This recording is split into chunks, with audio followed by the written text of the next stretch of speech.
Good morning, friends. I'm here in Ranchi in my office of Good Books Educational Trust, and I want to continue our Bible study in 1 Corinthians chapter 3. Paul continues the idea of comparing between the godly wisdom and worldly wisdom. He says godly wisdom reflects the maturity of a leader. In godly wisdom, the result is unity, love, selflessness, sacrifice. But worldly wisdom, it divides the church. Sometimes leaders, hiding behind the name of justice, they actually defend themselves. They try to fight, they try to lobby, they try to create division among the church. And all, for the sake of justice, they will say. They will have a very good logics. But Paul says that's an immaturity, because implication is the church divides and it does not serve the purpose. He goes on to say in verse 10, cautioning us, saying, beware what you're doing. Verse 10, he is giving his own example in chapter 3, verse 10, 1 Corinthians chapter 3, verse 10. He says, by the grace God has given me, I laid a foundation as an expert builder, and someone else is building on it. But each one should be careful how he builds. Be careful how you build. For no one can lay any foundation other than the one already laid, which is Jesus Christ. If any man builds on this foundation using gold, silver, costly stones, wood, hay, or straw, his work will be shown for what it is, because the day will bring it to light. It will be revealed with fire, and the fire will test the quality of each man's work.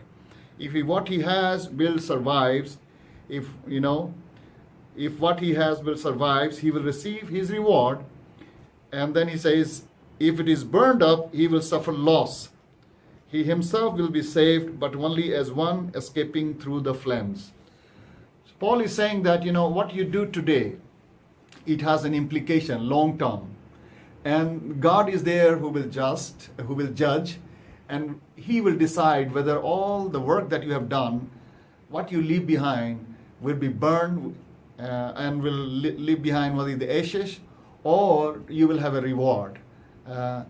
So he's cautioning the leader that how do you show your wisdom? Is it a godly wisdom, or it is a worldly wisdom as you build the church of God? He goes on to say, don't you know that you yourself are God's temple and that God's Spirit lives in you? A man of God in whom there is a Spirit of God lives reflects maturity. He becomes himself as a temple of God, and he allows God to reflect his attribute and his character in and through his life. He's more than a natural man. It's very obvious for a social leader or a political leader, as a human leader, to get offended when things are making him insecure, or if injustice is done. He doesn't care what is the implication. All that matters is present. But a godly leader, he thinks about also future.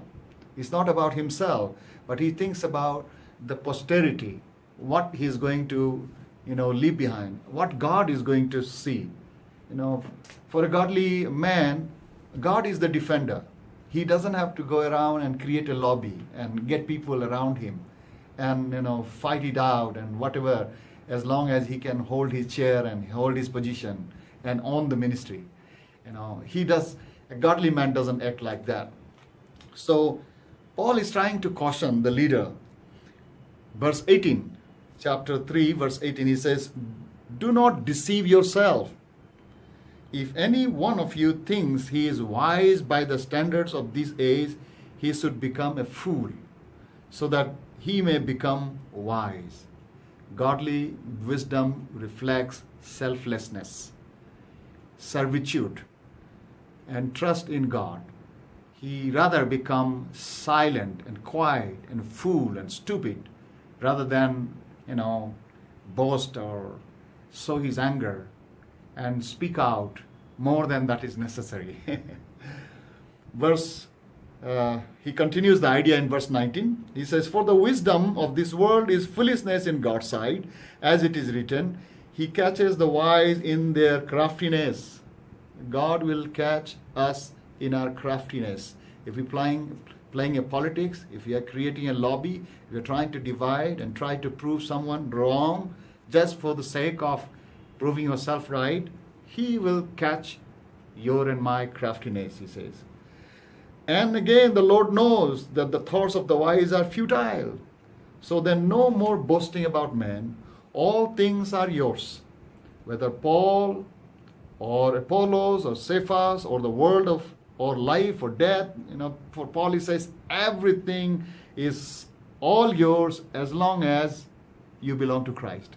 But if you do not give everything to Christ, it doesn't come back to you. So the first thing, selflessly, everything you need to surrender to God, surrender to Christ, and then everything belongs to you.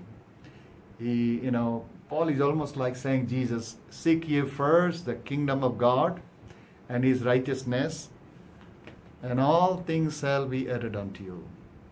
May God help you wherever you are in your leadership. I don't know what is going on in your life.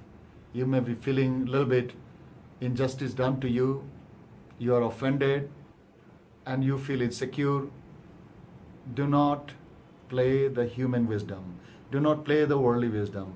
Be wise as a godly man. Let the Spirit of God lead you. And let you become the ambassador of peace and unity. And you will see that God, who is the judge above all, He will reward you. Trust Him in His justice. May God bless you, and may you have a wonderful day. Blessings.